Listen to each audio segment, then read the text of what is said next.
Ya, hoy tenemos como invitado al especialista Ángel Fernández.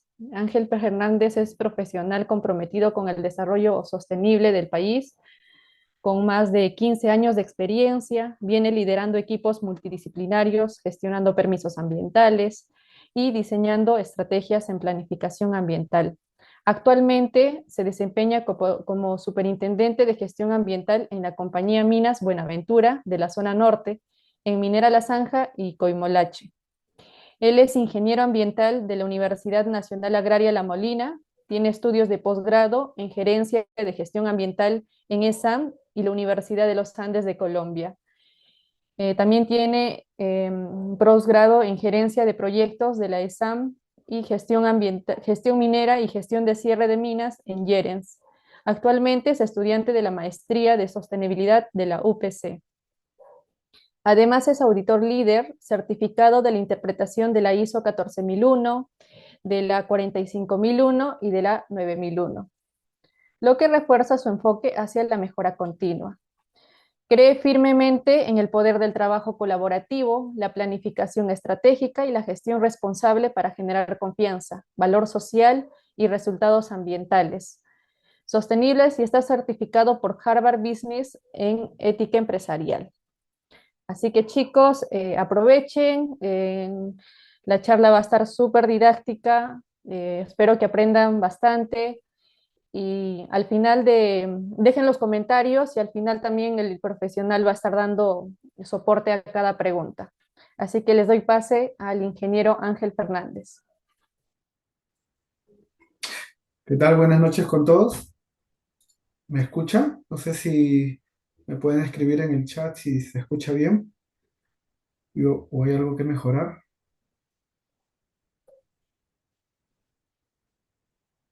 Excelente. Muchísimas gracias. Bueno, primero, muy buenas noches con todos. Agradecer a Ney y a Sacha por este espacio que me dan para proporcionar un poco de los conocimientos adquiridos. Como lo mencionó Ney Ruth, yo me dedico a gestión ambiental minera. Tengo un poco más de 15 años trabajando en el sector. Tuve la oportunidad de estudiar en la Universidad Nacional Agraria La Molina ya hace bastantes años. Actualmente me desempeño como superintendente de gestión ambiental en la zona norte. Veo dos unidades mineras de Tajo Abierto. Espero que la ponencia pueda ser didáctica y pueda aportar un poco también al conocimiento. Lo que sí les pido es interactuar en el chat. Por obvias razones, creo que nos han muteado, pero creo que sí podríamos interactuar con algunos conocimientos. No sé si me pueden comentar de qué especialidades son. No sé si las pueden colocar en el chat para darme una idea, por favor.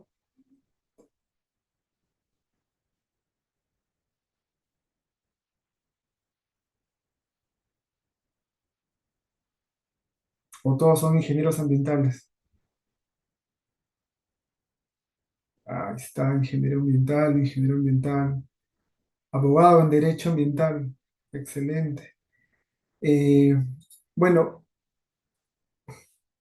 algo que en algún momento me hice la pregunta es, ¿qué esperamos construir?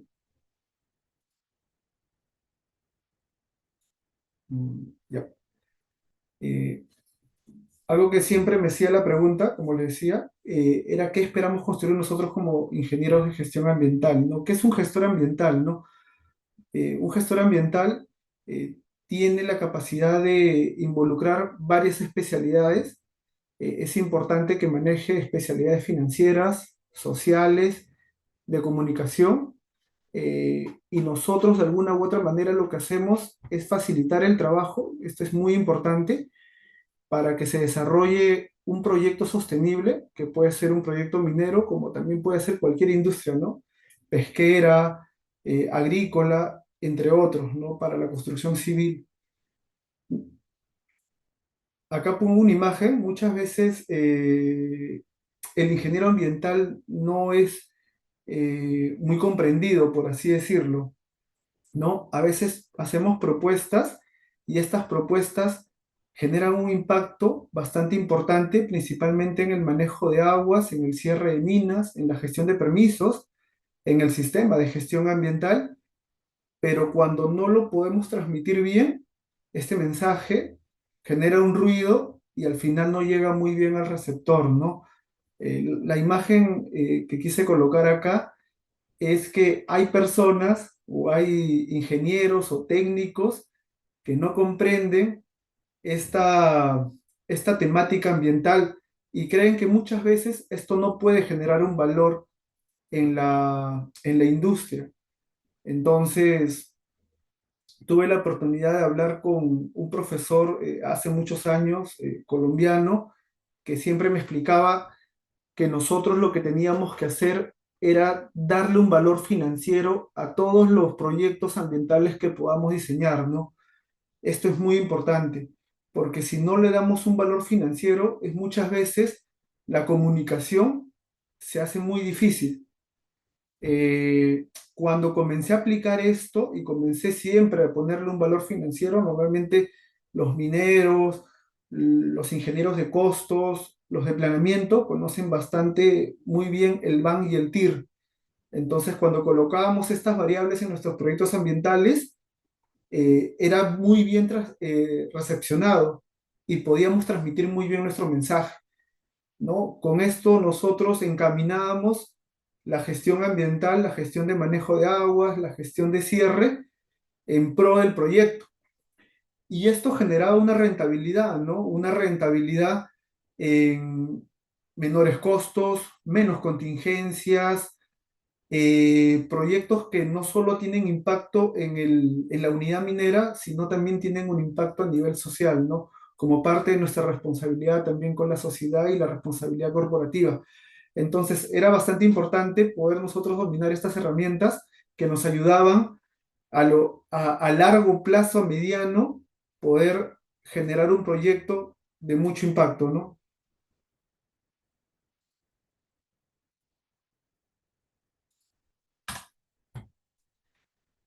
Pero nuestros proyectos a veces eh, tienen diferencias. Nosotros planteamos un modelo, ¿no? Para esto tenemos miles de software y cada vez vienen apareciendo más. Eh, Hace muchos años trabajamos con el AutoCAD, de ahí salió el ArcGIS, el Goldsyn, comenzaron a aparecer otros software, ahora cada vez aparecen mucho más software y nosotros creamos un modelo, ¿no? Lo podíamos crear en distintos programas.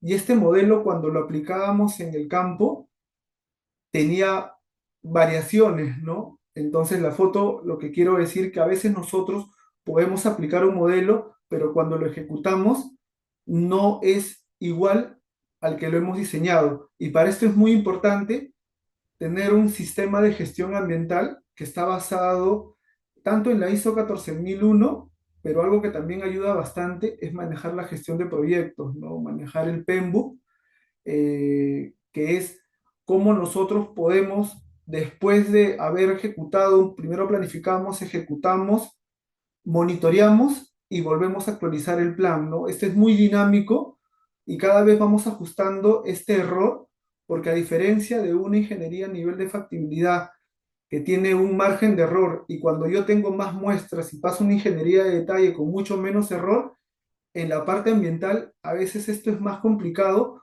porque muchas veces que queremos recrear el medio ambiente, ¿no? Por ejemplo, cuando hacemos un pronóstico o un balance de aguas utilizando un tiempo de retorno de una lluvia, 5 años después, 10 años después, aparece un fenómeno del niño o aparece una niña y esto genera cambios en tu balance.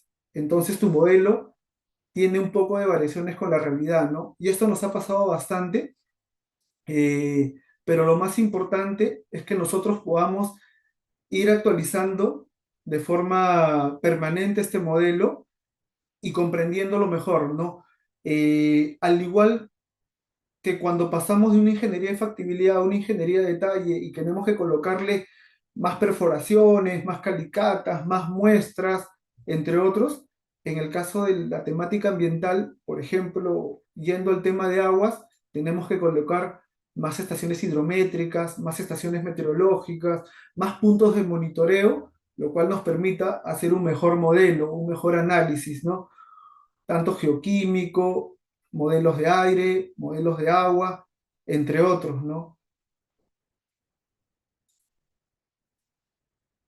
¿Qué diferencia un ingeniero ambiental de un gestor ambiental, ¿no? Es importante dominar muchas ciencias, ¿ya? Como les comentaba al inicio, el idioma de las carreras de ingeniería más técnicas es muchas veces el tema de los números. Entonces, dominar ciencias financieras o ciencias económicas es muy importante para nosotros, ¿no? Y con eso nosotros podemos, como gestores ambientales, poder transmitir un proyecto que genere rentabilidad. Tenemos que dominar las ciencias biológicas, las ciencias administrativas, hidrológicas, hidrogeológicas. Había una especialista en derecho, justo escribía su profesión, y es muy importante que los ingenieros ambientales podamos manejar también estas ciencias jurídicas, ¿no? Nos llegan muchos procedimientos administrativos sancionadores y tenemos que saber responderlos de alguna u otra manera cuando tenemos también fiscalizaciones. eh, si no dominamos esta ciencia, se nos va a hacer muy complejo, ¿no? Ni qué decir el tema de las ciencias sociales, el estudio de impacto ambiental que muchas veces desarrollamos, el 50% es tema social. Y ahora con la nueva normativa, con el PUTCA, tenemos que hacer talleres, audiencias antes, durante, después, ¿no? Hace muchos años tuve la oportunidad en el 2008 de hacer un estudio de impacto ambiental con un equipo o participar de un estudio de impacto ambiental de un proyecto en nacimiento y en ese tiempo teníamos que hacer solo una audiencia y dos talleres, ¿no?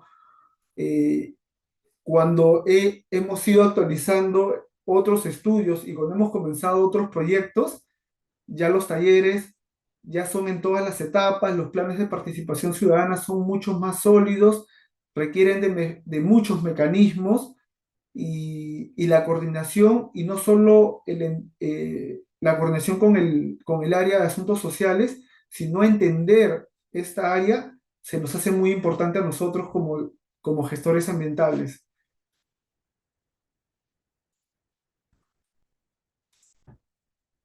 Eh,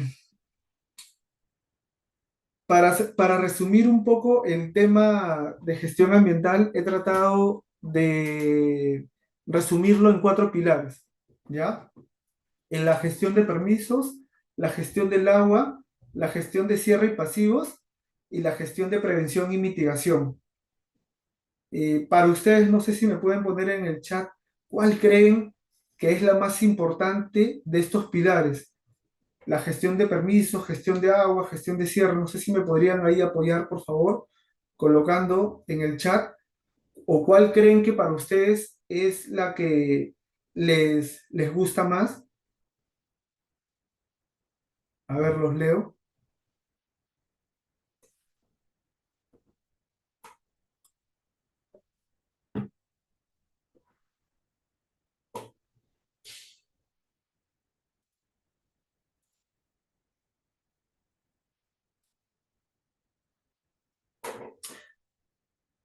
Nosotros tenemos cuatro pilares, ¿ya?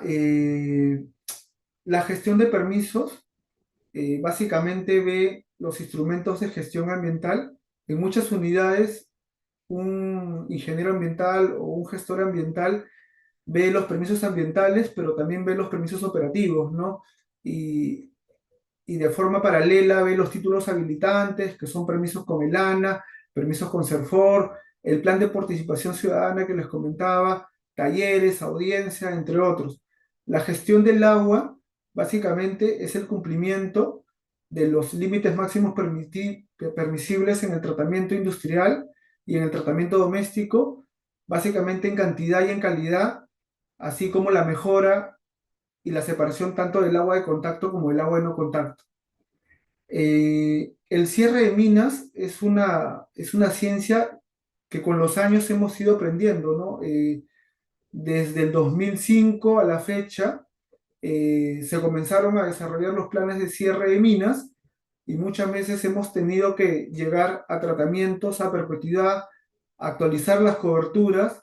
El, el sector no muchas veces nos entrega los certificados de cierre de minas, todavía estamos aprendiendo, entonces es algo bastante importante, tanto en el manejo de pasivos, en la innovación y la investigación. Yo creo que esto nos genera un panorama increíble.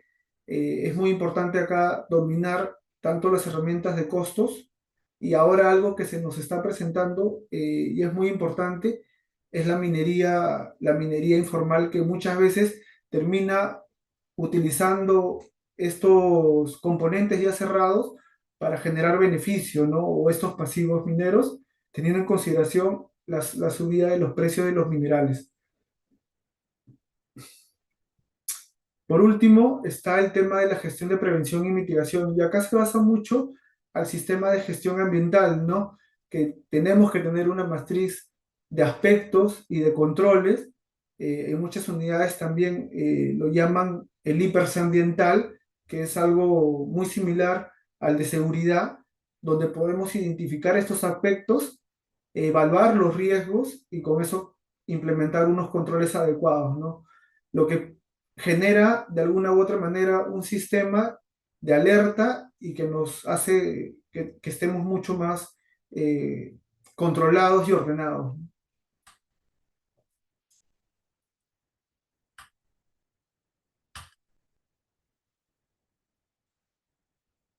Los permisos ambientales. Nosotros tenemos una serie de permisos ambientales, es robusto, muchas veces la exploración demora menos tiempo que lo que te toma sacar un permiso ambiental, ¿no? Tenemos, inclusive hace unos años atrás, el SENACE creyó conveniente generar un modelo integraambiente que te permitía poder obtener varios permisos a la vez de forma más rápida durante tu evaluación del estudio de impacto ambiental. Sin embargo, se volvió tan engorroso y tan complicado que los titulares mineros comenzaron a desarrollar los estudios sin adaptarse al tema interambiente. Actualmente hay la nueva normativa del PUTCA. Tenemos una serie de certificados que, si bien la normativa te dice un plazo, termina tomándonos 600 días.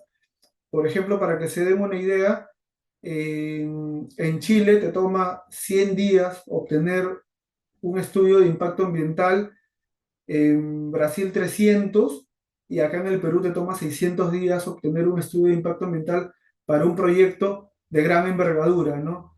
Entonces, se ha vuelto bastante complejo. No solo tenemos que sacar el instrumento de gestión ambiental, sino también tenemos que sacar sus permisos de vertimiento, su uso de agua. Posterior a eso, tenemos que sacar el permiso operativo. El permiso operativo me permite de alguna u otra manera recién poder construir. Y por último, tenemos que sacar el permiso de funcionamiento, ¿no? Entonces, es un proceso bastante largo y engorroso, el cual, si no lo dominamos, se nos va a complicar mucho más. Si no cumplimos con los términos de referencia o los términos de referencia específicos dependiendo tu proyecto, esto puede tomar mucho más años y no solo en tiempo, sino también en costo, ¿no? Si no podemos definir bien nuestro alcance, al final vamos a terminar con un proyecto incrementado en costos y también en tiempo, ¿no? No lo sacas en 600 días, sino 700, 800 días. Actualmente nosotros tenemos, vamos a enfocarnos un poco a proyectos de gran envergadura. ¿ya? Porque esto tiene muchos matices. En cuanto a exploraciones, por ejemplo, se aplica la categoría uno y la categoría 2, que son las declaraciones de impacto ambiental y los estudios de impacto ambiental semi-detallado, ¿ya? La categoría uno o declaración de impacto ambiental me permite sacar un número de plataformas y por el contrario la categoría 2 me permite sacar de 20 a más. Cuando nosotros podemos ya explorar un proyecto, pasamos a la etapa ya de factibilidad y después de detalle para poder nosotros desarrollar un proyecto, el cual tiene tres categorías. Categoría uno cuando son proyectos muy pequeños, ya probablemente una mina de un pequeño productor. Categoría 2 cuando también es un pequeño productor, pero en lugar de tener una mina ya tiene una planta y una regadera pequeña. Y la categoría 3 es a proyectos de mediana y gran envergadura, ¿no? Que puedan generar impactos significativos. Ya la categoría uno debe generar impactos leves, la categoría 2 moderados y la categoría 3 impactos significativos. Ya básicamente esta es la cadena de valor: exploración, construcción, extracción y beneficio. Voy a,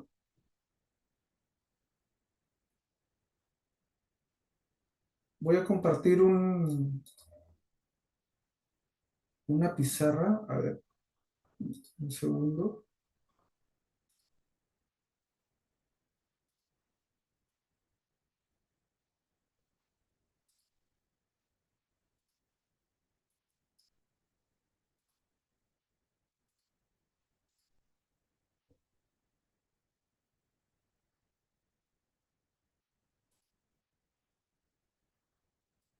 ¿Me pueden confirmar si ven la pantalla? Ney, ¿me puedes confirmar si ven la pantalla? Sí se ve. Ya, perfecto. A ver, le vamos a quitar.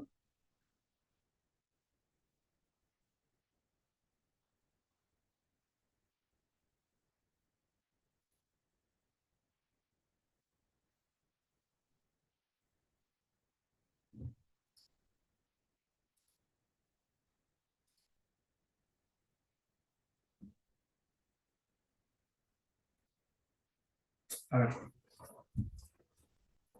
vamos a ver.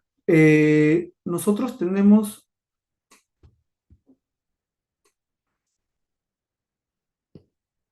mm,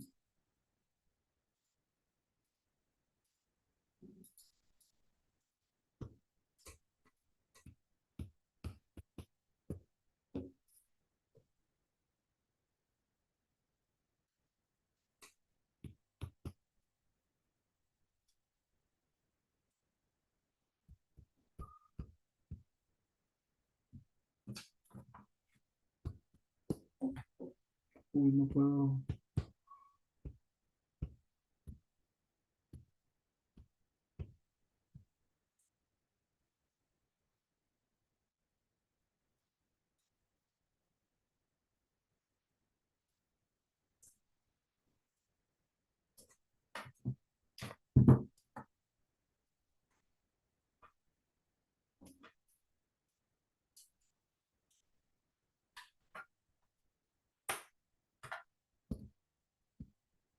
Ya, ahora sí.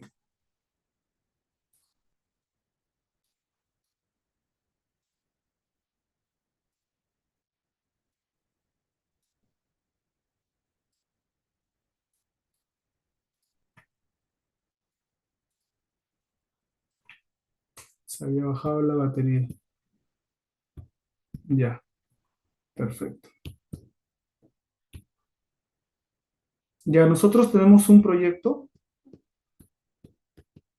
y este proyecto tiene un alcance. Lo que nosotros tenemos que hacer, por ejemplo, es sacar un estudio de impacto ambiental, ¿no? Este estudio de impacto ambiental lo que me aprueba es la certificación ambiental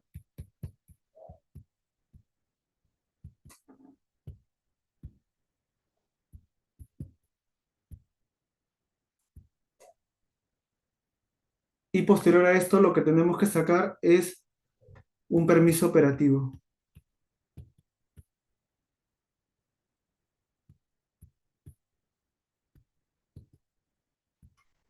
¿no?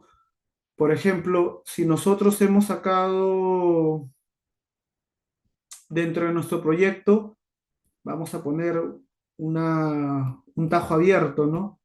Por así decirlo, y tenemos acá, no sé, una planta de procesos.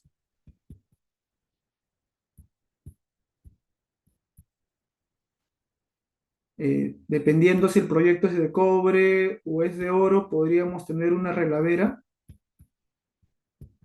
Y si es de oro, podríamos tener una plataforma de lixiviación, ¿no?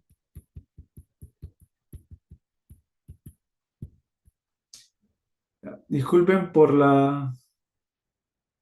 Tajo abierto, ¿no? Uy, ¿qué pasó? No, ya, alguien lo borró, creo. Ya. Eh,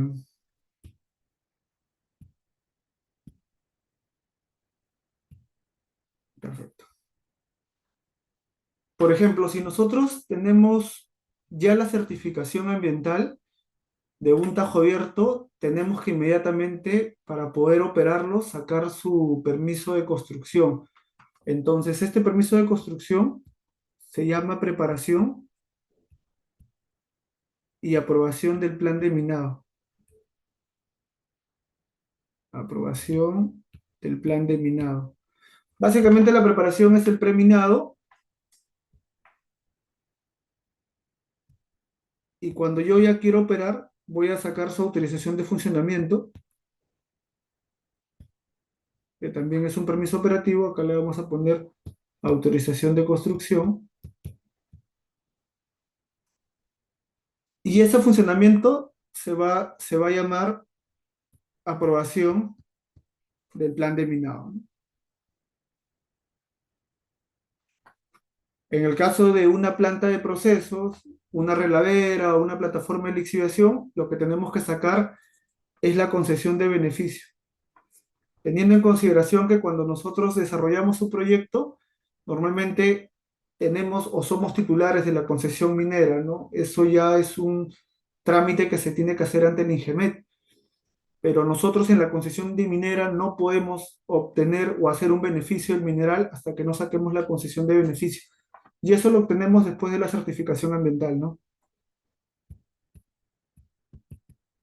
Concesión de beneficio.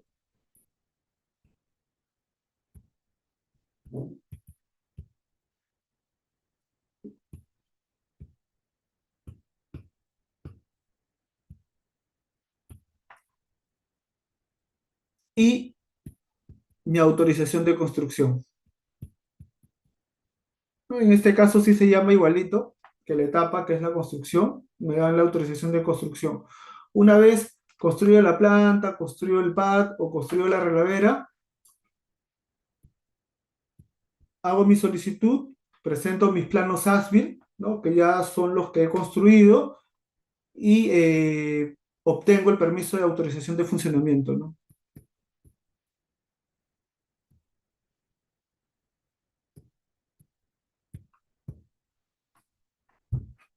En el caso de los estudios de impacto ambiental, tenemos una característica que todos están a nivel de factibilidad.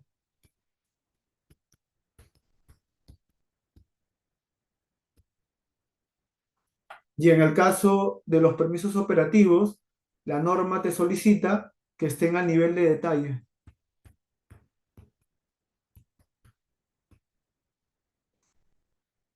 Ya cuando sacamos el funcionamiento, como les comentaba, lo que nos piden es presentar los planos ASBIL y el dossier de calidad, ¿no? Que básicamente es que un ingeniero o una consultora haya certificado que haya tenido un control de calidad durante la construcción, ¿no? Que es bastante importante para que te puedan otorgar la autorización de funcionamiento, ¿no? ¿Qué diferencia un estudio de factibilidad de un estudio a nivel de detalle? Básicamente son la cantidad de pruebas que uno debería sacar. Por ejemplo, en el caso de una plataforma de lixiviación, que es un componente donde apilamos material en bancos, muchas veces lo que tenemos que sacar es una serie de muestras, calicatas y perforaciones de todo, eh, el sector donde vamos a construir, ¿ya? Para saber hasta dónde tenemos que cortar material y llegar a una zona de cimiento.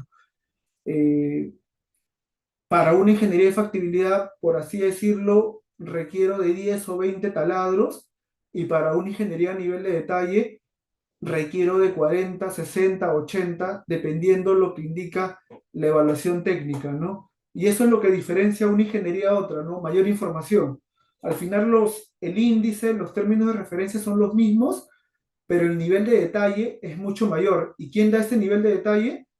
Te lo da la cantidad de muestras, ¿no? En el caso de hacer una planta, yo para diseñar una planta he tenido que tener algunos análisis de un laboratorio que me digan cómo procesar ese mineral y tengo una corrida de diez muestras o 20 muestras o 100 muestras y eso me da una ingeniería de nivel de factibilidad. Y ya para el nivel de detalle hay un requerimiento de una mayor cantidad de muestras, ¿no? Esto va a depender siempre de la característica del proyecto. Si el proyecto es más pequeño, es mediano, si tiene más complejidad, si el terreno también es más variable. Es diferente construir en la sierra que construir en la costa, ¿no? Por ejemplo, en la sierra tenemos mucha variación del suelo orgánico y del suelo inadecuado que vamos a cortar cuando hagamos la construcción. En el caso de la costa, no. Muchas veces el terreno es eriazo y ahí lo que nos preocuparía básicamente sería que no cortemos nivel freático, ¿no? O agua subterránea. Voy a dejar de compartir el whiteboard. Stop. A ver. Voy a seguir con la presentación, ¿ya? Mm.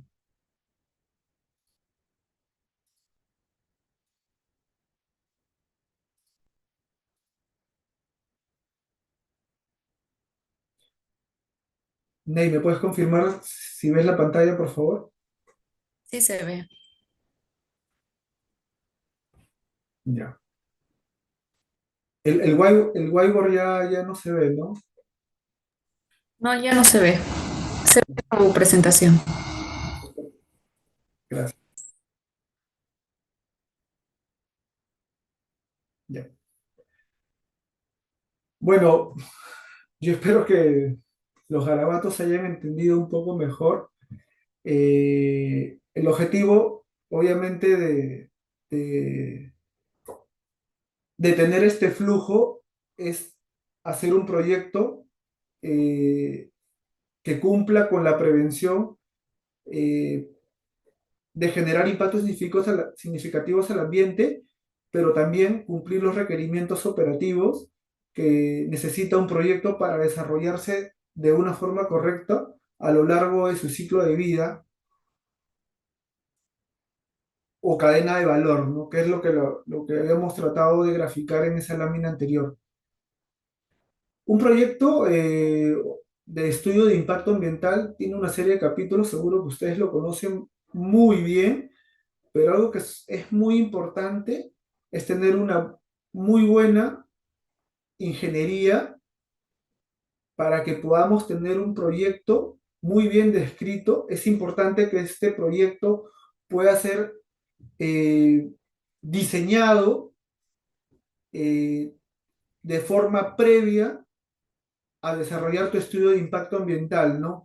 Para que cuando nosotros podamos ejecutar la línea base, podamos definir de forma más exacta el requerimiento de puntos de monitoreo de línea base para poder con eso poner medidas preventivas.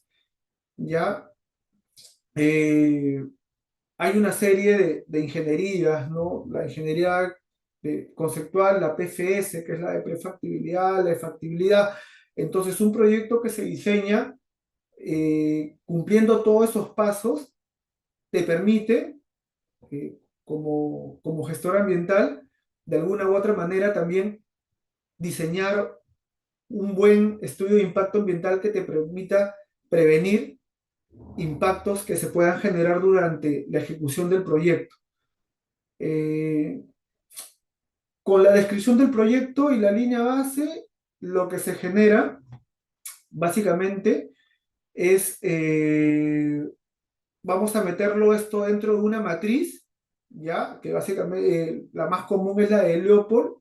Hacemos una matriz de doble entrada donde metemos todas las actividades del proyecto con toda la línea base y con toda la información que hemos podido recolectar en los diferentes componentes, aire, agua, suelo, entre otros, y podemos valorar los impactos, ¿no? ¿Qué actividad me pueda generar mayor impacto?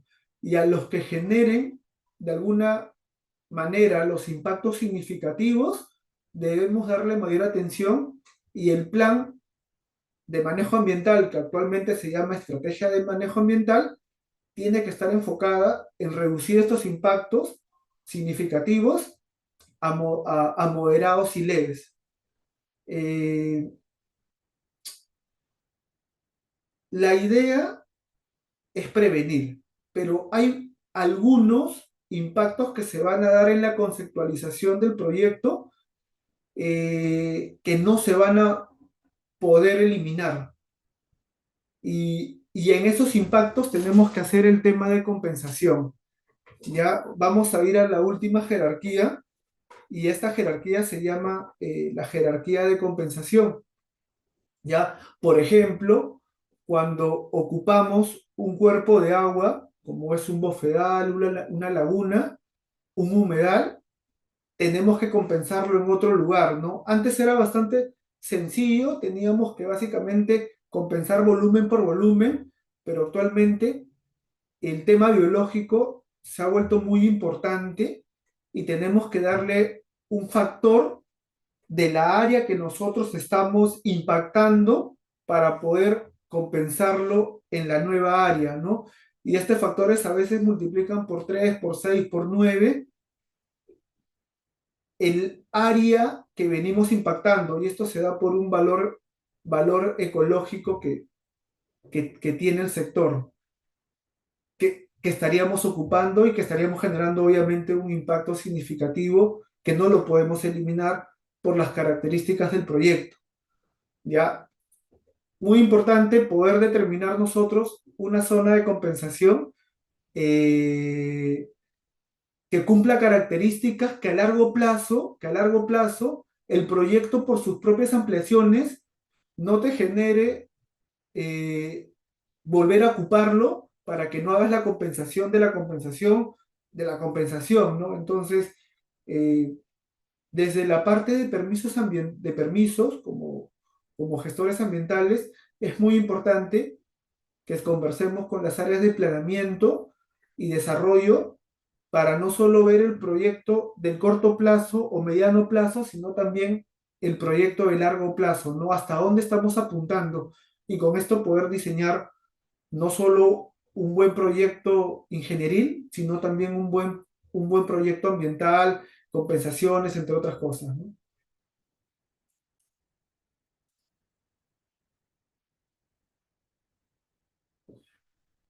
Bueno, creo que esto ya lo habíamos conversado. Me, me he explayado un poquito en el tema de permisos. Eh, eh, las diferencias entre permisos ambientales y permisos operativos. La entidad que aprueba los permisos ambientales está adscrita al Ministerio del Ambiente, que es el SENACE. A los permisos operativos es la Dirección General de Asuntos Ambientales Mineros, que es parte del Ministerio de Energía y Minas. El enfoque del permiso ambiental es la protección del medio ambiente, y el permiso operativo es la operación técnica y legal de la actividad.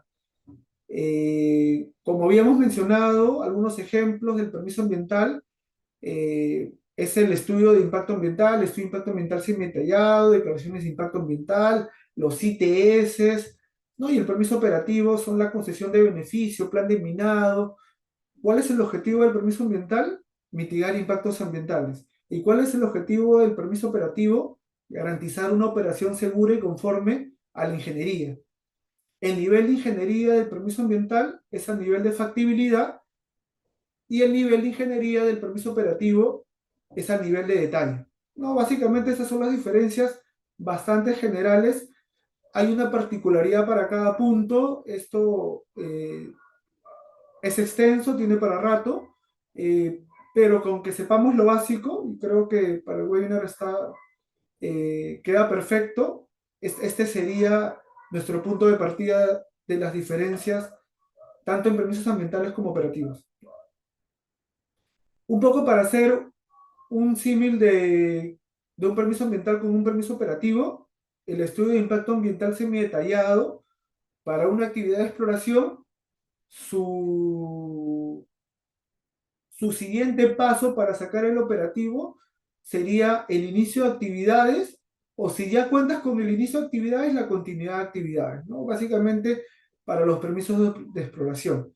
En cuanto a los permisos ambientales, tenemos el estudio de impacto ambiental detallado y, y su siguiente paso sería la concesión de beneficio, el plan de minado, tanto como preminado como explotación, o construcción y funcionamiento en el caso de plantas, relaveras, entre otros. Salió una normativa que nos permite poder hacer modificaciones, pero que no sean significativas, y propusieron el informe técnico sustentatorio que ayuda bastante en los proyectos, ¿no? Hacer una poza, reubicar un acceso, ampliar un componente que no genere un impacto significativo, un tajo, una reladera o una plataforma, no solo en área, sino en volumen, en cota, ¿no? Y su siguiente paso, ya no tienes que volver a sacar concesión de beneficio, plan de minado, antes teníamos que hacerlo, sino actualmente ya también el Ministerio de Minas tiene su, similar a su ITS, es el informe técnico minero, ¿no? Por último, vienen las comunicaciones previas, también es una normativa que ayudó para hacer cambios ya menores, hay unos supuestos, y en el caso de los permisos operativos, el tema de la comunicación de gerencia. No, estos básicamente son los permisos que tenemos actualmente. Yo espero que les ayude bastante. Ahora vamos a pasar al tema de la gestión de agua y cierre, ¿no? Este campo es el 80-20, creo que es una de las partes durante la ejecución de un proyecto que se pueden volver mucho más importantes, ya, principalmente si nos desarrollamos en los Andes, en la sierra. Si tenemos un proyecto en la costa, hay muchos en el Perú. Creo que no es tan complejo el tema de la gestión del agua y el cierre, pero teniendo en consideración que la gran mayoría de los proyectos, si no por decir más del 80%, se encuentran en los Andes, se hace un capítulo muy importante. ¿Qué diferencia una gestión de cierre con una gestión de agua, ¿no? Básicamente ya la gestión de cierre es tratar de devolver las condiciones similares que teníamos al inicio. Y para esto se han generado miles de técnicas, seguimos investigando. Inicialmente teníamos un cierre convencional, ahora ya se hablan de los temas de suelos mejorados, tecnosoles, seguimos investigando, hemos incluido microorganismos, eh, pero con el objetivo de volver a las condiciones similares a las que teníamos antes de ejecutar el proyecto. Por el contrario, el tema de la gestión del agua, que es un tema operativo, que lo hacemos durante la operación, es manejar de forma adecuada el agua de contacto, que es el agua que, eh, que discurre por los componentes a tratamiento, y separar el agua de no contacto, que es el agua que no tiene contacto con los componentes. No, esto se ha vuelto muy importante, y durante un proyecto es necesario que tengamos un balance de aguas y un plan de cierre que nos permita a corto, mediano y largo plazo manejar de forma adecuada el recurso agua. Eh, hay muchas técnicas que se han desarrollado a lo largo de los años, básicamente el tema de los instalación de raincoat, que son estas coberturas con geomembrana, que ya hace o genera que la lluvia no tenga contacto con el componente y podamos separar el agua en no contacto, un manejo adecuado de canales y pozas, sistemas de bombeos, que al final terminan en un tratamiento de agua y un vertimiento industrial o un vertimiento doméstico, que obviamente tenía que tener un plan de monitoreo y un seguimiento adecuado. Pero una de las actividades que se engrana bastante bien al manejo de agua es el cierre progresivo durante la ejecución de un proyecto. Si nosotros venimos haciendo cierre progresivo, este cierre progresivo lo que genera es ir quitándole área de contacto y haciendo de que tú trates menos agua. Entonces, trabajan de la mano, ¿no? Y esto es bastante importante durante el desarrollo de los proyectos, ¿no? Eh, vamos a, vamos a tocar un poco de qué buscamos, ¿no? ¿Qué buscamos nosotros como parte de la gestión del agua? Principalmente tanto para permisos y las otras gestiones que habíamos conversado, agua, cierre y el tema de los sistemas de gestión ambiental. Primero es cumplir la normativa, pero otro punto importante y otro pilar importante, en este caso de la gestión del agua, es proteger el recurso hídrico, ¿no? Previniendo impactos al ambiente. El uso responsable y eficiente del agua en todas las etapas del proyecto, ¿no? Es importante desde la etapa de exploración, construcción, operación, que tengamos medidas que nos ayuden a gestionar mejor el recurso hídrico, ¿no? Como por ejemplo, embalses de agua, no solo para el proyecto, ¿no? Sino pensar siempre en embalses de agua para nuestros vecinos, que son las comunidades, ¿no? Hay muchos proyectos que han tenido complicaciones en su desarrollo por no haber eh, proyectado o transmitido de forma adecuada este, este uso razonable o estas compensaciones que se iban a hacer a lo largo del proyecto. Un punto y otro pilar importante es garantizar que el uso sostenible del recurso hídrico se haga respetando los principios de responsabilidad social y ambiental, ¿no? Cumplir los estándares de calidad ambiental, los límites máximos permisibles, entre otras normativas. Ahora han salido los límites máximos fiscalizables, eh, nos permite trabajar de forma responsable en cuanto a recurso hídrico. Pero todo esto no es suficiente si no tenemos el último pilar, que es no solo monitorear, sino comunicar de forma continua y adecuada, ¿no? Transmitir el mensaje, los monitoreos ambientales participativos son muy importantes porque esto nos permite de forma continua poder transmitir todo el proceso y toda la gestión que podamos desarrollar nosotros en el proyecto, ¿no? Eh, es muy importante que todo este desarrollo de todos estos pilares tenga un enfoque preventivo que nos permita nosotros evitar generar impactos, ¿no? Y acá, la primera lámina, se recuerdan de hacer modelos, es muy importante, ¿no? Entonces, un estudio hidrológico, un estudio hidrogeológico sólido te garantiza desarrollar un proyecto de forma adecuada y responsable.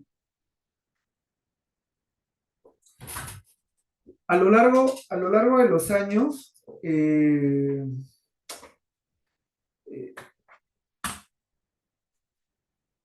me he enfrentado a muchas clasificaciones del recurso. Ya lo hemos querido plasmar en esta lámina. Dependiendo la necesidad, y las diferentes especialidades, personas, cargos, ¿no? Por así decirlo, sectores donde trabajan, sea el público, sea el privado, dentro de la misma institución o titular minero, también en las áreas, el recurso se clasifica de diferentes maneras. Por su origen, lo podemos clasificar de forma superficial, subterránea y otras fuentes, ¿no? La superficial son ríos, lagos, lagunas, las subterráneas son los acuíferos, pozos, ¿no? En el caso de otras fuentes se encuentra la lluvia, agua de mar, entre otros. Por su uso, ¿no? Y por ejemplo, el área social clasifica bastante el tema del agua por el uso que podamos darlo como cuenca, como subcuenca o microcuenca. Puede estar la agrícola, la poblacional, la industrial, que es la nuestra, industrial o minera, y la ecológica, ¿no? En cuanto a operación minera, nosotros la clasificamos por dos tipos, principalmente las aguas de contacto y las aguas de no contacto, ¿no? Las aguas que eh, caen dentro de nuestros componentes y tienen que pasar por un sistema de tratamiento o un sistema de recirculación, y las aguas de no contacto, que obviamente no han llegado a ningún componente, están en zonas no impactadas o en zonas que nosotros ya hemos cerrado o de alguna u otra manera hemos puesto una protección como el raincoat que le explicábamos al inicio. Son aguas de no contacto y lo que tenemos que hacer es que estas no lleguen al componente, porque si generamos mayor cantidad de agua, esto genera mayor tratamiento, ¿no? Dependiendo del proyecto, podemos terminar gastando millones de dólares en tratamiento de agua, no solo por un tema del mismo tratamiento, sino por un tema del manejo, ¿no? Todo el sistema y aparte el bombeo, ¿no? Que consume mucha energía. Si sacamos también el tema de la huella de carbono, el análisis del ciclo de vida, también estaríamos generando otro impacto, no solo desde nuestra industria, sino también de los recursos que consumimos, como el tema de energía. Por último, según la normativa, hay otra clasificación que son cuatro categorías. La categoría uno, que es la poblacional, la categoría 2 que son las actividades marino-costeras, la categoría 3 que son el riego y bebida de animales, y la categoría 4 que son la conservación del ambiente acuático, ¿no? Entonces, Ángel, ¿estas son las únicas categorías que existen? No, ya creo que son las que pueden englobar y son las que de alguna u otra manera utilizamos más por las mismas profesiones que se interrelacionan dentro de una gestión ambiental minero.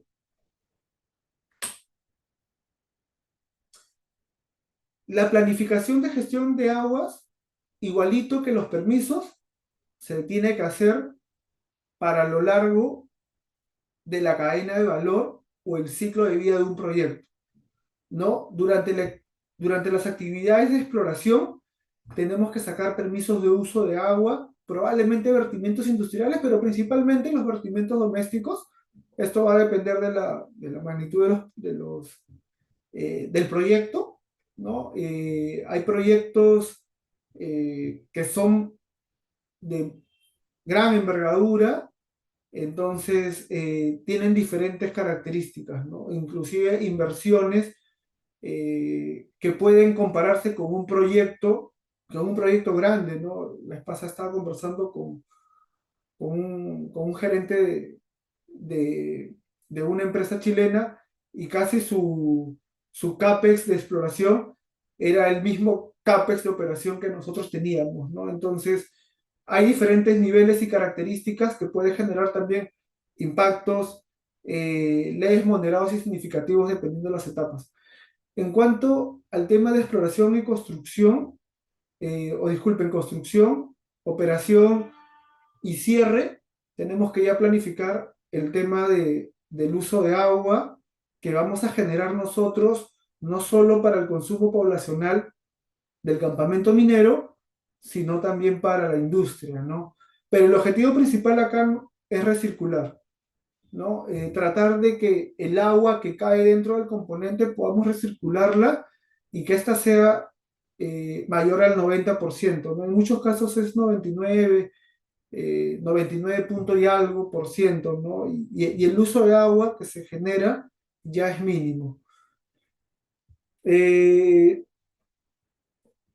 que, los, que, eh, que las lluvias caigan en los componentes va a generar vertimientos, ¿no? Como toda actividad, siempre se generan estas condiciones, pero se tienen que captar todas estas aguas y pasar por un sistema de tratamiento y dependiendo de tu resolución, descargar la categoría que se encuentra dentro del cuerpo de agua. Normalmente en los Andes, muy común es la categoría 3, pero esto va a depender al final de las características de tu proyecto, ¿no?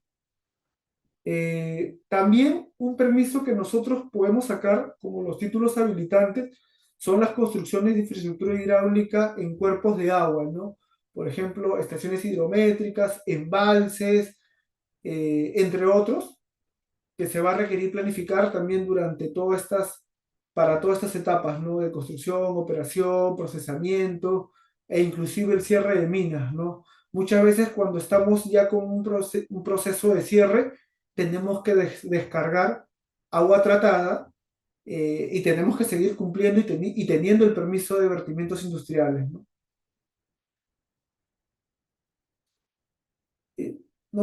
No voy a entrar a mucho detalle, pero es muy importante que ustedes conozcan el tema de la geoquímica, ¿ya? Nosotros tenemos una oxidación de minerales. Acá hemos puesto un ejemplo que es el más común, es la oxidación de la pirita, y estoy seguro que la mayoría de los presentes deben conocer que si el mineral o la roca posiblemente generadora se junta con el oxígeno y con el agua, genera drenaje ácido de mina, ¿no? El famoso DAM, ¿ya?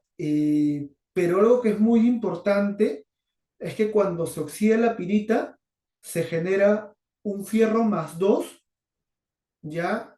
Y este fierro más 2 libera también hidrógeno, ¿ya? Dos hidrógenos.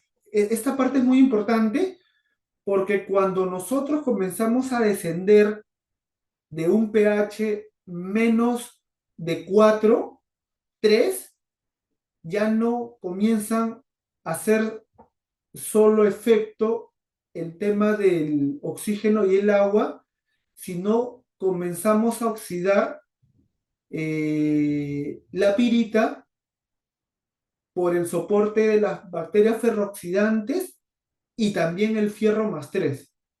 ¿Ya? El fierro más 2, una vez oxidado, que se transforma en fierro más 3, ingresa a la reacción y pirita con fierro más 3 y agua te genera 15 fierro más 2 y 16 hidrógenos. Más o menos, por el hidrógeno podemos asumir que la reacción se ha multiplicado por 8 y no requiere de oxígeno. Y esto normalmente se da cuando tu pH ya descendió debajo del 4, ¿no? En 3, 2. Y a esto tenemos un catalizador que son las bacterias ferrooxidantes, ¿no? Que es como una, eh, como que una persona que va al gimnasio se tome un poco de proteína y hace que de alguna u otra manera genere más actividad, ¿no? Entonces, en este caso, la pirita y el fierro más 3 comienzan a tener mayor actividad y generan mayor cantidad de fierro más 2 protones de hidrógeno, y esto vuelve a generar de forma ya exponencial más drenaje ácido de mina, ¿no? Eh, esto es un poquito más más complejo.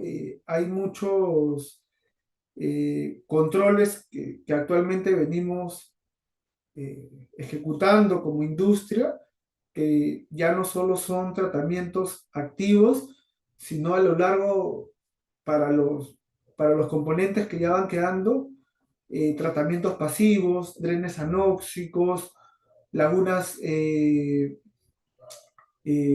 puedan tener un tratamiento de bacterias, anaerobios, ¿no? Microorganismos eficaces, que de alguna u otra manera nos hacen un pretratamiento y cuando llega el tratamiento final generamos mucho ahorro de costos. Entonces, entender el tema de la estequiometría del, del mineral es muy importante para una buena conceptualización de la parte de calidad de agua, ¿no? En el tema de agua hay dos variables importantes.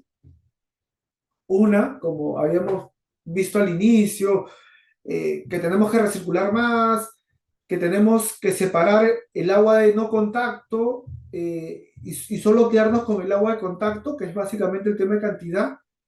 Otro punto muy importante es el tema de calidad.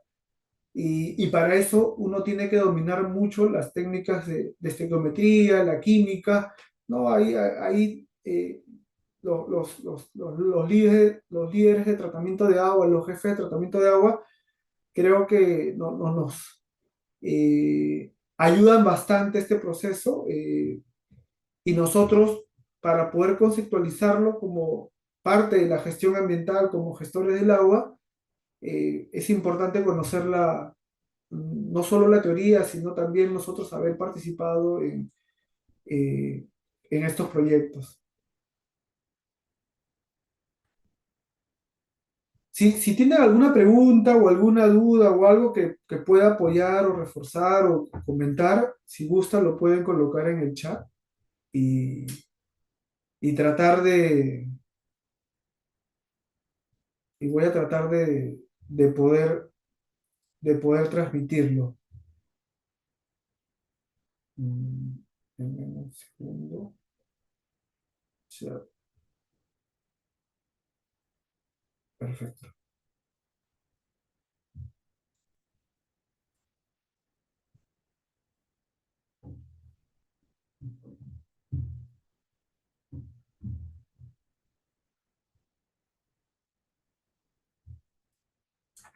Y acá Carlos me ha hecho una pregunta y antes de pasar a la parte de cierre, voy a tratar de explicarlo.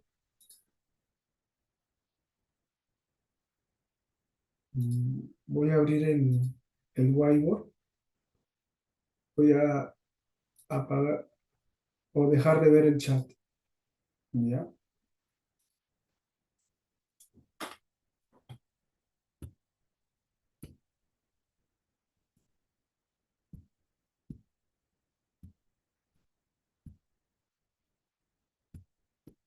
Ya.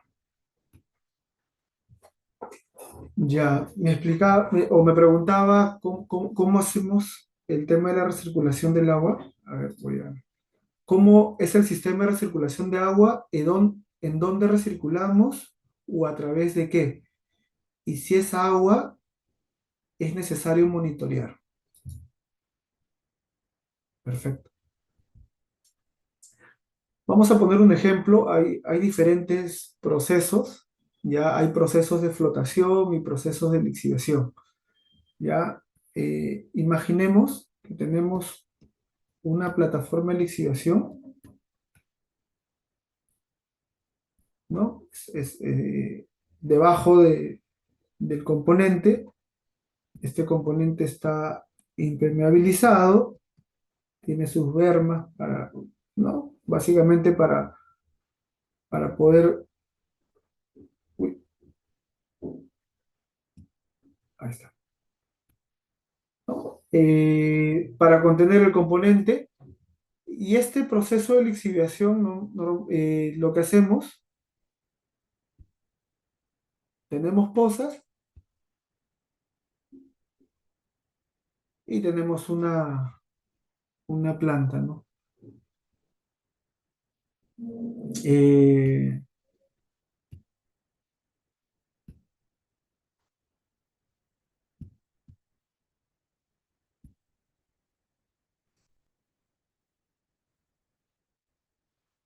Normalmente, los proyectos, en la gran mayoría de los proyectos que se ubican en la sierra, en los Andes del Perú, tenemos fuertes precipitaciones, ¿ya? Y estas precipitaciones llegan al componente, ¿no? Entonces esa agua ingresa al componente y se percola, ¿ya? Adicional a ello, este componente requiere que también bombiemos agua desde la planta con una solución, si en el caso que es lixiviación es una solución cianurada, lo cual lixivia el mineral, ¿no? Básicamente la solución lo que hace es atrapar el oro y esa solución, porque es una solución, se capta en unas tuberías y se llevan a las pozas, ¿ya? Se llevan a las pozas. Tenemos tres tipos de pozas normalmente en los proyectos. La poza PLS o las pozas de solución rica, pregna, las pozas ILS o solución intermedia y las pozas de mayores eventos, ¿no? Las pozas de mayores eventos normalmente son pozas grandes, donde la solución que llega o el agua que llega no tiene valores de mineral para beneficio. La PLS es la donde llega el mineral con mejor concentración y la ILS es la de solución intermedia, ¿no? Concentración intermedia. Entonces tú lixivias, llega la PLS y eso va a la planta. Normalmente cuando hay un proceso de lixiviación se usa un sistema Maryland-Crowe que es bastante sencillo. Se le echa eh, un reactivo, sulfato de zinc, si no me equivoco, y lo que hace es capturar los valores de oro y separarlos. Ya eso se separa, ¿no? Por precipitación, la solución sin el oro, la solución pobre, sigue su camino y capturas ese precipitado, ¿no?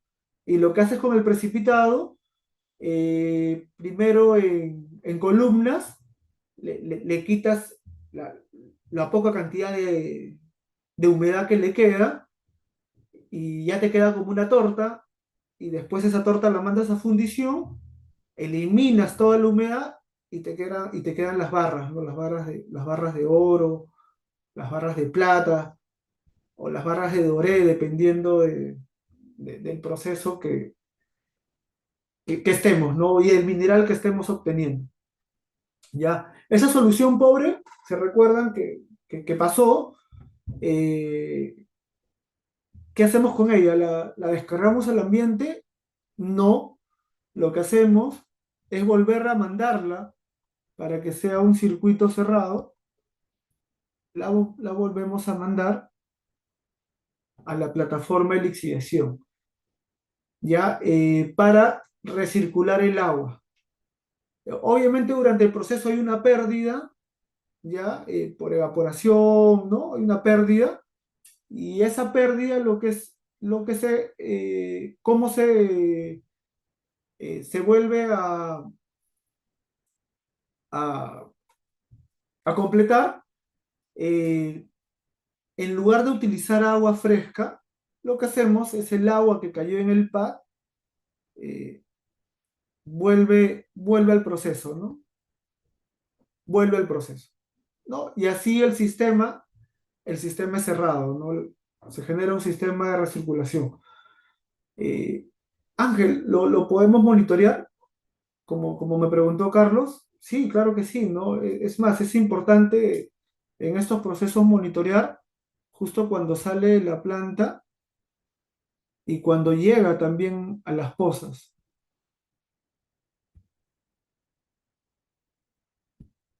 para saber la cantidad de metales que tiene, la cantidad de solución que tiene, porque cuando regresa al proceso se vuelve a colocar la solución completa, ¿no? En este caso cianuro, para que pueda recuperar en este caso, pues el metal, ¿no? Que quieres obtener de beneficio, ¿no? Puede ser plata, oro, entre otros, ¿no?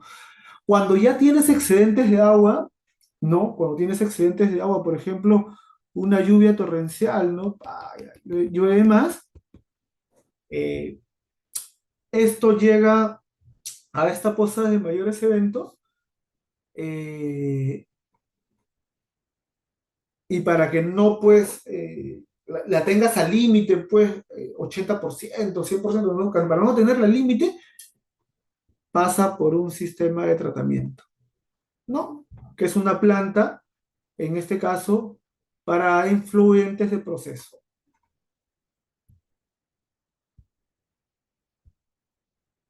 Y acá tienes que tener también controles, monitoreo, tanto antes, después, para el cumplimiento de los límites máximos permisibles.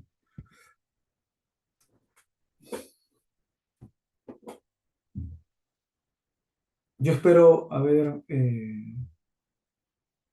explicado bien la pregunta de Carlos.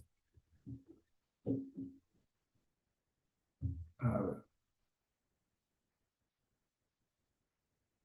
voy a seguir compartiendo.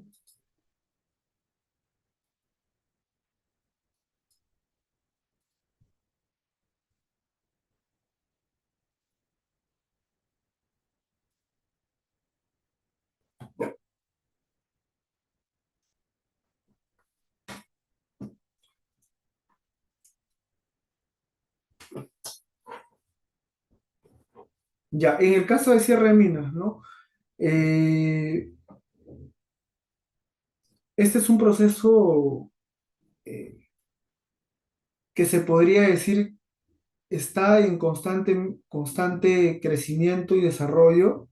Es muy importante acá el tema de la innovación. Actualmente, si bien tenemos un cierre convencional que venimos ejecutando, es muy importante salir de la caja y poder definir medidas de cierre que puedan ser eh, más efectivas y también más económicas a la vez, ¿no? A ir encontrando.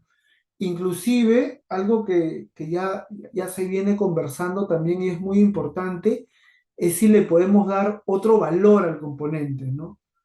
Eh, Hay muchos lugares que tienen bastante radiación y se conversaba si podía, un segundo, ya, listo. Y se comentaba si podíamos, por ejemplo, eh, ponerle paneles fotovoltaicos, pero hay unos paneles que son como geomembrana, ¿no? Entonces le pongo a la plataforma de lixiviación, le pongo a la reladera, le pongo a la desmontera, y esto podría ser una pila, ¿no? Una pila para un centro poblado, para una comunidad, lo cual te puede generar un cambio de rubro, pero ya te puede apalancar el cierre, porque algo que se viene generando a lo largo de los años es que no se puede obtener ese certificado de cierre con la autoridad, ¿no? Muchas veces termina siendo un proceso que toma muchos años, ¿ya? Y a lo largo de estos años, tú terminas pues en un mantenimiento continuo y permanente, ¿no? Al infinito y más allá, ¿no? Entonces, para evitar eso, ya se viene conversando qué valor se le puede dar a este componente o a estos componentes, ¿no? Técnicas también muy importantes como el tema de los suelos mejorados, el tema de la investigación que venimos haciendo de coberturas, cada vez se ha intensificado más Y esto creo que es bastante importante. Les voy a...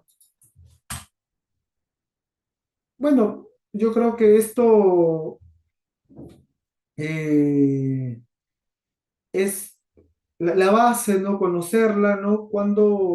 ¿Qué es el cierre progresivo, qué es el cierre final y qué es el poscierre, ¿no? El cierre progresivo básicamente es el cierre que se ejecuta durante la operación. Tiene mucha relación esto con el tema de la gestión del agua, ¿no? Mientras yo genero más cierre progresivo, voy quitándole huella y área de componentes de contacto que me generan menos agua de contacto.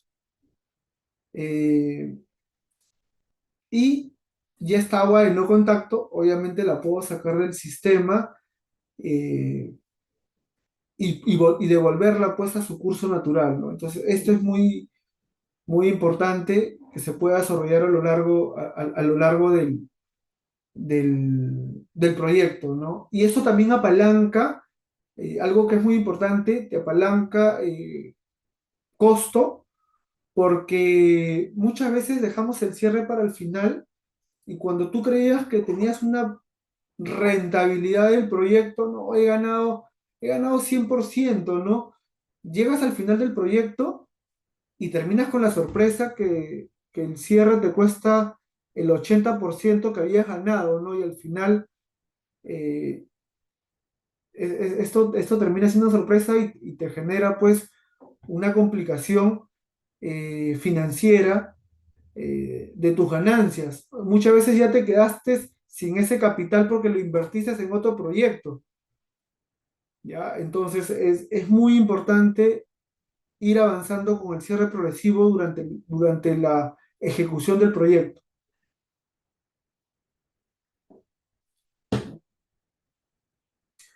El cierre final es cerrar ya los componentes cuando ya no hay un beneficio del mineral, ¿no? Durante esta etapa, inclusive podemos poder remanejar algunos componentes donde podamos obtener algunos valores que puedan apalancar el cierre, ¿no? Tenemos que lavar el pad, tenemos que volver, los relaves también se tienen que pues remanejar y esto se pueden obtener algunas trazas de mineral que pueden apalancar el cierre y ejecutar pues de alguna u otra manera también un mejor cierre, ¿no? Ya sin trazas de mineral, ¿no? Después de ejecutar este cierre final, ya pasamos a una etapa de monitoreo post-cierre, que es evaluar si las condiciones del cierre han sido efectivas, ¿no? Entonces acá evaluamos el tema de la calidad, el tema de la estabilidad, eh, y hasta el tema también biológico, ¿no? Si las coberturas han prendido de forma adecuada, tanto en número de especies por área, como también en altura, eh, entre otras, ¿no? Cantidad de bacterias que pues ya se encuentren dentro de estas áreas y me den un indicio que el cierre se ha ejecutado de forma efectiva, ¿no?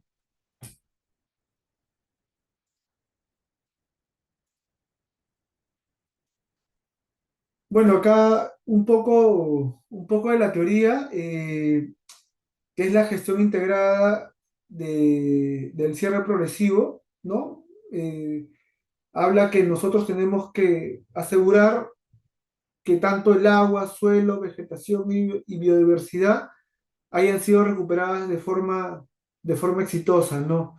Eh, asegurando que a nivel de cuenca o microcuenca este cierre es sostenible, porque al final los componentes pues están distribuidos eh, en una microcuenca que al final termina aportando a una cuenca y tenemos muchos vecinos, entonces el cierre tiene que darse de forma exitosa, principalmente en calidad y en cantidad de agua.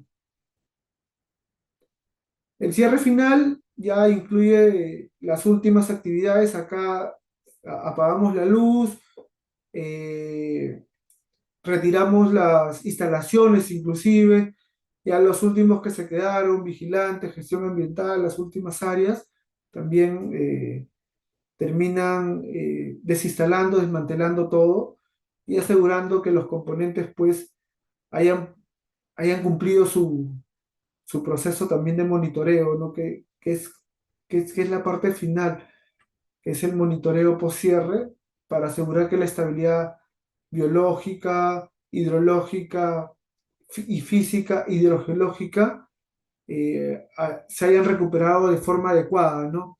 Inclusive nosotros cuando cerramos un componente, los niveles freáticos van a, van a comenzar a volver a su nivel normal, ¿no? Por ejemplo, si tenemos un tajo y volvemos a llenarlo de mineral o generando también una laguna, dependiendo las técnicas que podamos adoptar para el proyecto que nos ubiquemos, ¿no?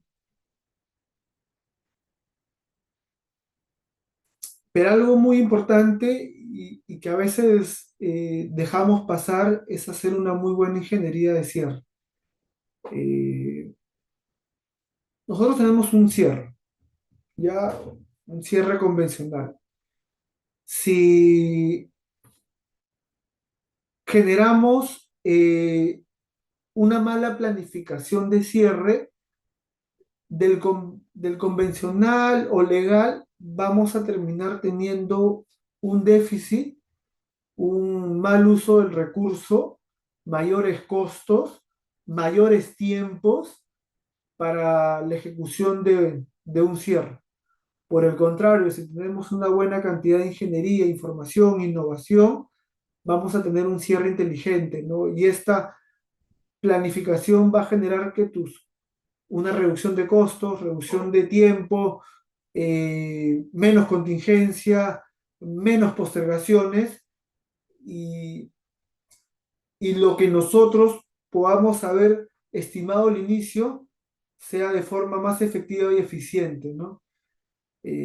Por eso hacer una ingeniería de cierre desde el inicio es muy importante, pero otro pilar del cierre es el tema de los pilotajes, ¿no?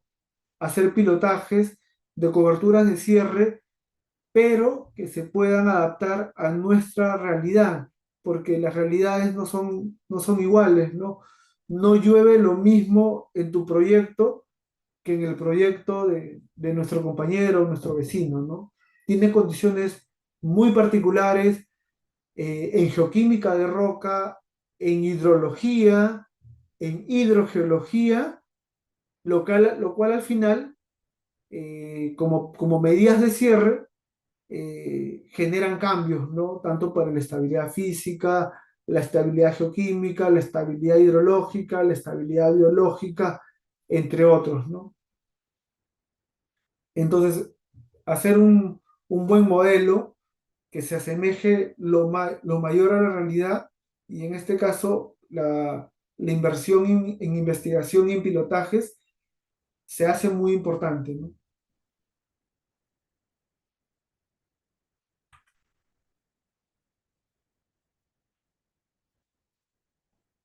Vamos a ya la última etapa, que es el sistema de gestión ambiental.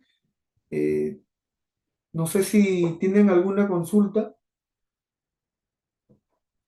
si no ya pasaríamos al último capítulo o al último pilar. Eh, Tengan en consideración que esto es un resumen, un resumen de todo lo que podamos eh, gestionar, que son cuatro pilares. El sistema de gestión ambiental básicamente lo que quiere sostener es implementar medidas que sean ordenadas y que nos generen pues una gestión de prevención, ¿no? Y que no tengamos una gestión reactiva, por así decirlo, ¿no? No tengamos, si tenemos un sistema bien implementado, vamos a poder gestionar de forma anticipada y preventiva los aspectos ambientales que se puedan desarrollar a lo largo de nuestro proyecto. Lo principal es planificar ya posterior al tema de la planificación, ya vamos a pasar a un tema de operación y esta operación tiene que tener una evaluación de la herramienta, ¿no? Si ésta se desempeña de la mejor manera y con esto podemos aplicar técnicas de mejora, ¿no? De mejora continua para que esto pueda seguir una rueda, ¿no? Eh, que básicamente se basa también en el modelo de la ISO 14001, eh, pero algo que es importante en este punto es que podamos nosotros tener un sistema de gestión preventivo que nos permita desarrollar eh, o identificar los aspectos ambientales más importantes que puedan ocurrir en nuestro proyecto. Enfocarnos en los impactos ambientales más significativos y en las actividades que los pueden generar. Y con esto poder hacer un mejor control, ¿no? Si nosotros podemos identificar estos, estas actividades, vamos a poder colocar los controles de forma adecuada. Ya a través de muchas herramientas que podemos tener, planes de manejo ambiental, matrices de aspecto ambientales y controles, o comúnmente conocido como el IPERS ambiental, identificación de los impactos ambientales más significativos, entre otros. Acá hemos colocado la importancia del sistema de gestión ambiental. La importancia del sistema de gestión ambiental es primero identificar y prevenir o mitigar impactos ambientales negativos que se puedan desarrollar en el proyecto, mitigar los efectos en el entorno sobre la organización, cumplir con los requisitos legales y otros requisitos, mejorar nuestro desempeño ambiental como corporación, controlar o influir el ciclo de vida de los productos o servicios. Acá, con un buen sistema de gestión ambiental, podemos identificar las mejoras, aplicar inclusive las 3 Rs, que es reducir, reutilizar y reciclar, pero no a nivel solo de residuos sólidos o residuos domésticos, sino a nivel de proyecto, ¿no? Si nosotros podemos reutilizar componentes para cerrar otros componentes, como por ejemplo, si yo tengo un tajo y tengo un depósito y el depósito lo puedo reubicar en el tajo para rellenarlo y cerrarlo, y ya me elimino otra área que puede generar aspectos ambientales, de alguna u otra manera tienen mayor impacto económico, ¿no? En el caso de planta, reducir algunos componentes que se puedan ir generando a lo largo del proceso, metálicos, entre otros, que podamos comercializarlos, también pueden generar ahorros importantes. Inclusive en el comedor, ¿no? Reutilizar los, eh, los residuos domésticos para generar compost, biobonos, biol, entre otros, pueden terminar generando ahorros importantes de miles de dólares, porque al final lo metes en la cadena de valor. Prevenir la transferencia de impacto a otras etapas del ciclo de vida también se hace bastante importante. Obtener beneficios financieros y operativos con estos controles que podamos nosotros implementar y con esta identificación de producción más limpia, eh, se hacen de que el proyecto sea mucho más eficiente ambientalmente hablando. Por último, mejorar la posición competitiva al mercado y comunicar información ambiental a las partes interesadas. Si tu proyecto está certificado, vale más, ¿no? Tanto puede, la compañía lo declara en la bolsa de valores y tiene una mejor posición, ¿no? Inclusive puede ir al extranjero también, dentro de las diferentes bolsas que puedan haber. ¿no? Tu, tu metal que vendes, de alguna u otra manera, tiene menos penalidades también, ¿no? Porque si tu metal que se vende no tiene una certificación de sistema de gestión, obviamente le aplican penalidades o no lo compran dependiendo también el comprador, ¿no? Cuando se hacen estos contratos, si tienes un sistema de seguridad, un sistema de gestión ambiental, sistema de calidad, responsabilidad social, entre otros, de alguna u otra manera, el valor de tu producto tiene una mejor posición en el mercado.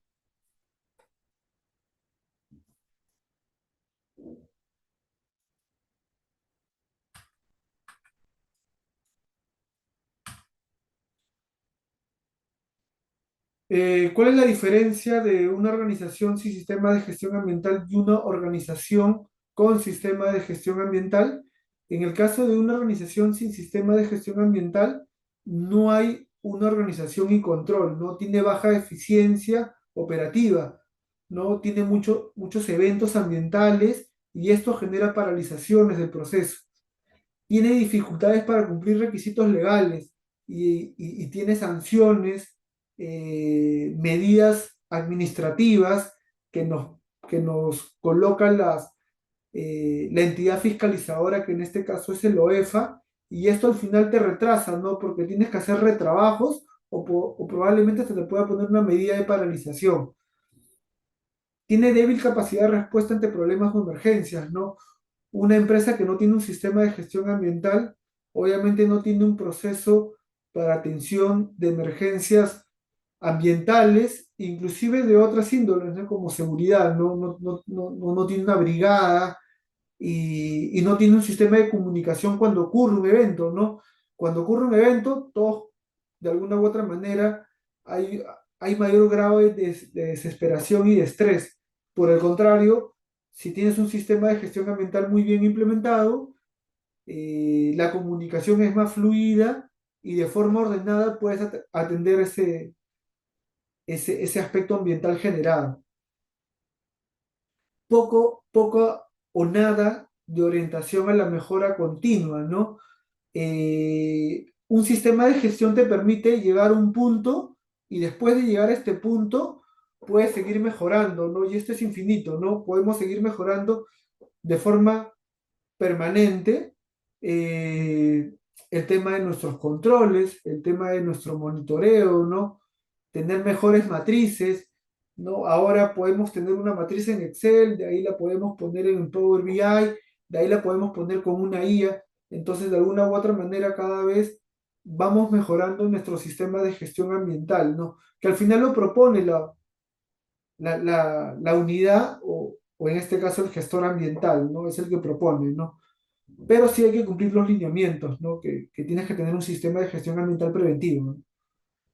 Eh, Menor confianza en los clientes, inversionistas y autoridades es lo que le comentaba, ¿no?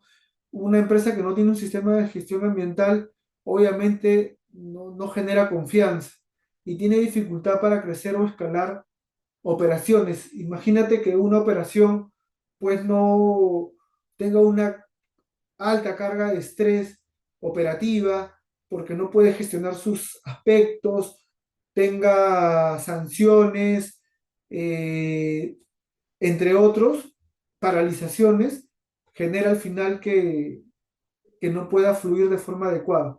Por el contrario, una organización con un sistema de gestión ambiental tiene una mejor posición en el mercado, es mejor organizacionalmente, tiene mayor eficiencia operativa, disculpen, cumplimiento legal, mejor preparación, compromisos, mayor confianza, facilidad para crecer o escalar operaciones, ¿no?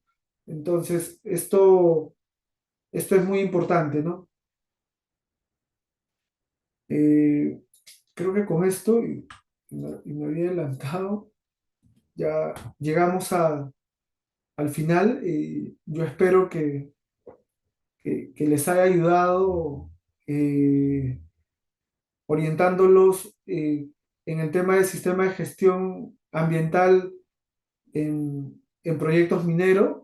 Espero haber aportado con ustedes. Gracias por haberse quedado hasta el final.